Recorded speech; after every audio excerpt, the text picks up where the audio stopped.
Good morning class.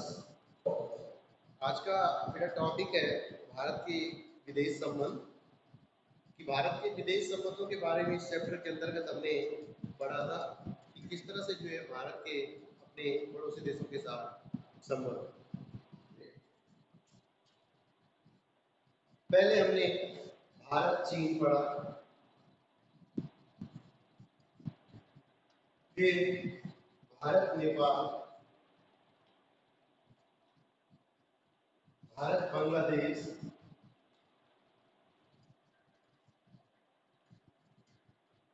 पहला भारत चीन, भारत नेपाल, भारत बांग्लादेश,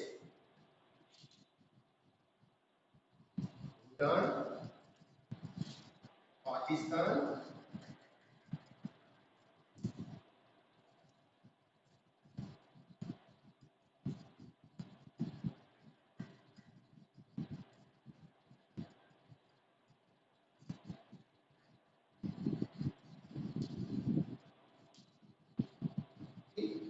ये इनसे संबंधित ये हमारे पड़ोसी देश। सबसे पूर्वी सीमा पे बांग्लादेश और म्यांमार। बांग्लादेश से भी हमारे संबंध प्राचीन समय से सही थे, लेकिन भारत में कभी कभी बांग्लादेश में जो भारत विरोधी गतिविधियां कभी कभी होती है और वहां से जो चकमा शरणार्थी भारत आते हैं, उनसे जो है भारत और उसके बीच में, बांग्लादेश के बीच में भी जो है थोड़ा सा संबंधों में कड़वाहट आई। फिर थोड़ा सा सीमा विवाद भी दोनों देशों के बीच है। उसके अलावा म्यांमार से हमारे संबंध अच्छे हैं। नेपाल नेपाल से हमारे संबंध पहले से ही अच्छे हैं, मैं आपको इस चैप्टर में पहले भी बता चुका हूँ। अब वर्तमान समय में जो है दोनों देशों के बीच थोड़ा सा एक स्थान पे जो है सीमा विवाद की बात चल रही है, लेकिन उम्मीद है कि वो भी बातचीत के माध्यम से जल्दी हल हो जाएगी, क्योंकि नेपाल जो है चीन के उकसावे में आकर के भारत से जो है सीमा विवाद पे जो है बातचीत कर रहा है। आज से पहले कभी ये नौबत नहीं आई। चीन चीन जो है भारत और चीन के संबंध तो बहुत ही ज़्यादा पहले से ही जो है अच्छे ज़्यादा कहे नहीं जा सकते। क्यों नहीं कहे जा सकते? क्योंकि चीन की जो आदत है आपको पता है कि साम्राज्यवादी आदत है, विस्तारवादी नीति है।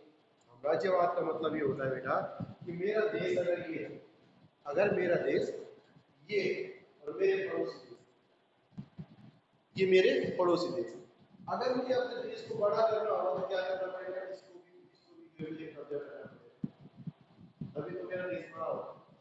अब इसको कब्जा करने के लिए दूसरे की जमीन हड़पनी पड़ेगी, तो ये चीन की नीति। इसीलिए जो है भारत और चीन के संबंध अच्छे नहीं, क्योंकि चीन भारत के कुछ जमीन को जो है हथियाना चाहता है, कई बार उसको अपने नक्शा यानी कि मानचित्र में भी जो है दिखा चुका है। भूटान भूटान जो एक छोटा सा देश है जिसके साथ भारत के संबंध अच्छे हैं पहले के समय से बहुत अच्छे। तीसरा आता है अफगानिस्तान के बाद। अफगानिस्तान से भी भारत के संबंध बहुत अच्छे हैं, क्योंकि जब अफगानिस्तान के पुनर्निर्माण में भारत ने जो है उसको आर्थिक सहायता दी, तकनीकी सहायता भी उपलब्ध कराई। फिर वहाँ के जो राष्ट्रपति हामिद करजई जी, वो भारत से जो है पढ़े लिखे की शिक्षा हिमाचल प्रदेश में हुई है, उच्च शिक्षा, इससे उसका भारत के प्रति उनका जुड़ाव भी अच्छा है। देन पाकिस्तान पाकिस्तान से तो बेटा हमारे संबंध अत्यंत खराब है, जो सुधरने का तो नाम ही दे सकते हैं और भविष्य में सुधरने की भी कोई गुंजाइश नहीं है। आज पाकिस्तान जो है चीन की कठपुतली बन के भारत के विरुद्ध षड्यंत्र कर रहा है। ठीक है, वो चीन की विस्तारवादी नीति को जानते हुए भी समझ नहीं पा रहा है। तो इसलिए जो है भारत और पाकिस्तान के संबंध अच्छे हैं। क्यों? चीन के उकसावे पे भारत विरोधी गतिविधियां करो, भारत के खिलाफ आतंकी गतिविधियां करो, कई बार जो है सीमा के नियमों का उल्लंघन करो, तो ये जो है पाकिस्तान और भारत का एक संबंध खराब होने का कारण। कश्मीर समस्या, जिसपे भी भारत और पाकिस्तान के संबंध अच्छे नहीं कहे जा सकते। तो ये है बेटा भारत के पड़ोसी। ठीक है, फिर भारत की विदेश नीति थी। विदेश नीति कि भारत जो है सबके साथ मित्रता का व्यवहार करेगा, पहले किसी के आंतरिक में हस्तक्षेप नहीं करेगा, हमेशा जो है आपदा के समय, किसी प्राकृतिक आपदा हो उसके समय में जो है लोगों की मदद करेगा, वहाँ के निवासियों की मदद करेगा, चाहे वो स्वास्थ्य की क्षेत्र में हो, चाहे सामाजिक क्षेत्र में हो, चाहे शिक्षा के क्षेत्र में हो, हर जगह भारत जो है मदद करने के लिए तैयार रहेगा। उसके बाद है बेटा परमाणु नीति। परमाणु नीति जो है आजकल जो है इसलिए जो है परमाणु इसलिए जो है भारत की परमाणु नीति ये थी कि भारत जो है परमाणु का परमाणु जो ऊर्जा होती है एटॉमिक एनर्जी का शांतिपूर्ण प्रयोग करेगा। मतलब उसको जो है हथियार बनाने के लिए उसका प्रयोग नहीं करेगा। लेकिन अब विशेषज्ञों का ये मानना है कि अगर माना हम भी होते या हमारी भी कोई राय ली जाती या कोई भी होता, आज पाकिस्तान के पास परमाणु हथियार है, चीन के पास परमाणु हथियार है, भारत बीच में। अब जब हमारे पड़ोसियों के पास परमाणु हथियार है तो अपनी सुरक्षा को पुख्ता करने के लिए, मजबूत करने के लिए भारत को जो है अपनी परमाणु नीति में बदलाव करना ही पड़ेगा। यानी कि उसको भी परमाणु हथियार बनाना जरूरी है, क्योंकि उसके आसपास जो है लगभग दोनों देशों के पास परमाणु हथियार उपलब्ध है। फिर भी भारत जो है ये कहता है कि वो शांतिपूर्ण प्रयोग करेगा, वो जो है परमाणु शक्ति का प्रयोग पहले नहीं करेगा किसी भी स्थिति। ठीक है बेटा। फिर मैंने इसमें आपको कुछ छोटा क्वेश्चन भी दिए थे, दक्षेस के बारे में बताया था। दक्षेस यानी कि साल, दक्षेस साल,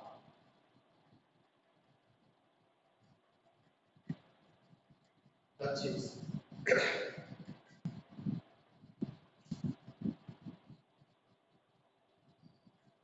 दक्षेस या इसको साल में कहते हैं। दक्षेस दक्षिण एशियाई क्षेत्रीय सहयोग संगठन, साउथ एशियन दक्षिण एशियाई सहयोग संगठन सार्क। इसके 1985 में बांग्लादेश में स्थापना, इसका जो मुख्यालय है बांग्लादेश में इसकी स्थापना हुई थी 1985। ठीक है। दक्षिण एशिया के जितने भी देश हैं, साउथ एशिया जो दक्षिण एशिया एशिया महाद्वीप के दक्षिणी भाग में जो भी देश है, उनके यहाँ क्षेत्रीय सहयोग को बढ़ाने के लिए सन 1985 में बांग्लादेश की राजधानी ढाका में दक्षिण एशियाई सहयोग संगठन की स्थापना की गई। इसके मुख्य जो उद्देश्य है कि आपसी सहयोग में बढ़ावा देना, आपसी सहयोग को बढ़ाना, आपसी सामाजिक सांस्कृतिक विकास को प्रोत्साहित करना, एक दूसरे की मदद करना, एक दूसरे के खिलाफ आपसी सौहार्द यानी कि भाईचारे की भावना साथ देशों में, दक्षिण एशिया के देशों में। तो ये जो है कम से कम, अब जब भारत जो है हर जगह आगे है, दक्षिण एशिया का एक बहुत बड़ा लोकतांत्रिक देश है, विश्व का सबसे बड़ा लोकतांत्रिक देश है, तो भारत जो है दक्षिण एशिया की एक प्रकार से जो है एक रीढ़ है, वो सबको जो है मदद करता है, बड़ा देश है। अब यही बात जो है किसको चुभती है? चीन। ये चुभती है कि भाई भारत जो है एक लीडर बनना चाहता है, ग्लोबल लीडर बन रहा है, ग्लोबल सॉरी दक्षिण एशिया का जो है मुखिया बनना चाहता है। तो इसी बात को है चीन और भारत, इसलिए चीन जो है भारत को हर जगह नीचे दिखाने की कोशिश करता है, चाहे वो संयुक्त राष्ट्र में हो, चाहे अन्य अवसरों पर जो है चीन ने जो है भारत के खिलाफ हमेशा उसको नीचे दिखाने की कोशिश की है। दक्षिण एशिया में जो है चीन का दबदबा बना है, लेकिन भारत की जो है अपनी विदेश नीति है। आज आप देख ही रहे हैं कि चीन के खिलाफ जो है भारत के साथ देने के लिए विश्व की लगभग सभी शक्तिशाली देश एक साथ होकर आए हैं। तो ये हमारे देश की विदेश नीति के कारण ही संभव हो सका है। फिर बेटा इसमें छोटे छोटे क्वेश्चन मैंने आपको दिए थे कल, ये भी आप अपनी कॉपी में करेंगे। चलिए फिर कोई बात नहीं। पंचशील के सिद्धांतों की बात आई। पंचशील के सिद्धांत का प्रतिपादन नेहरू जी ने किया था, और ये सिद्धांत जो है आपसी भाईचारे और एकता की भावना पे बल देते हैं और शांति की स्थापना पे बल देते हैं। ठीक है। भारत गुटनिरपेक्षता की नीति है। गुटनिरपेक्षता की बात भी आई थी इसमें। गुटनिरपेक्ष होते हैं कि किसी भी शक्ति गुट में शामिल न होकर के अपनी एक अलग नीति का पालन करना गुटनिरपेक्षता कहलाता है। तटस्थ मतलब महाशक्तियां बेटा द्वितीय विश्व युद्ध के बाद जो है विश्व जो है दो खेमों में बट गया, दो ध्रुवों में, एक सोवियत संघ और एक अमेरिका, दोनों महाशक्तियां बन गई। अब कुछ देश ऐसे थे, भारत जैसे विकासशील देशों को जो है अपनी सहायता के लिए दोनों खेमों पर निर्भर रहना पड़ता था। सोवियत संघ में भी और अमेरिका से भी, दोनों जगह से सहायता प्राप्त करते थे। अगर इस स्थिति में जो है एक का साथ छोड़ के, अगर अमेरिका का साथ छोड़ के सोवियत संघ के साथ मिलते हैं तो अमेरिका से नाराजगी हो जाती है। फिर अगर सोवियत संघ को छोड़ के अमेरिका से मिलते हैं तो वहाँ अमेरिका की नाराजगी झेलनी पड़ती है। इसलिए विकासशील देशों ने, जो गरीब देश थे, उन्होंने एक तीसरा एक